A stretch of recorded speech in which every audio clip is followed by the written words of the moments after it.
ಇದು Bosch top load machine. ಇದು cap ಇರುತ್ತೆ, ಇಲ್ಲಿ ತೋರಿಸ್ತೀನಿ ಒಂದು ನಿಮಿಷ. ನಾನು ಇದನ್ನೇನಕ್ಕೆ ಓಪನ್ ಮಾಡಿದ್ದೀನಿ ಅಂದರೆ ಈ ಥರ ಇರುತ್ತೆ. ಇದನ್ನ ಓಪನ್ ಮಾಡಿದ್ದೀನಿ. ಏನಕ್ಕೆ ಓಪನ್ ಮಾಡಿದ್ದೀನಿ ಅಂದರೆ ಇದು E1 ಎರರ್ ಅಂತ ಬರ್ತಾ ಇತ್ತು. ಸೊ ಇದನ್ನ ಓಪನ್ ಮಾಡಿದ್ರೆ ಇದನ್ನ ಕ್ಲೀನ್ ಮಾಡಬೇಕಂತೆ. ನಾನು ಅದಕ್ಕೆ ಓಪನ್ ಮಾಡಿ ನೋಡ್ತಾ ಇದ್ದೀನಿ.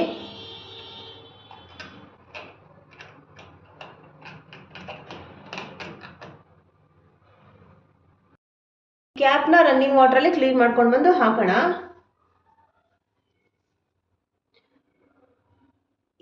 ಇದ್ರೊಳಗೆ ಇದು ಫಿಟ್ ಆಗಬೇಕು.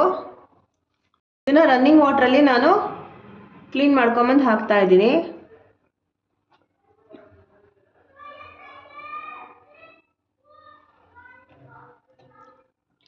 ಇದಾಯ್ತು.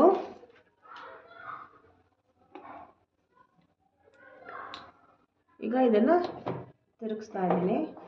ಈಸಿ ಇದೆ, ಸುಮ್ಮನೆ ನಾವೇ ಮನೇಲಿ ಮಾಡ್ಕೋಬೋದು. ಮೆಕ್ಯಾನಿಕ್ ಎಲ್ಲ ಕರೆಸಿ ಅವ್ರಿಗೆ ದುಡ್ಡು ಕೊಡೋಕ್ಕಿನ್ನ 300-400. ನಂದು ಬಾಷ್ ವಾಷಿಂಗ್ ಮೆಷಿನ್ ಏನಾಗಿತ್ತು, ಎರರ್ E1 ಅಂತ ಬರ್ತಾ ಇತ್ತು.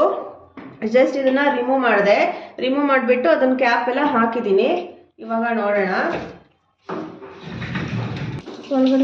ಓಕೆ, ನಾನೀಗ ಆನ್ ಮಾಡಿದ್ದೀನಿ. ಇಟ್ಕೊಂಡು ಮಾಡಬೇಕು. ನೋಡ್ಬೋದು ನೀವೀಗ ನೀರು ಒಂದು ಸ್ವಲ್ಪ ಜೋರಾಗಿ ಬರ್ತಾ ಇದೆ.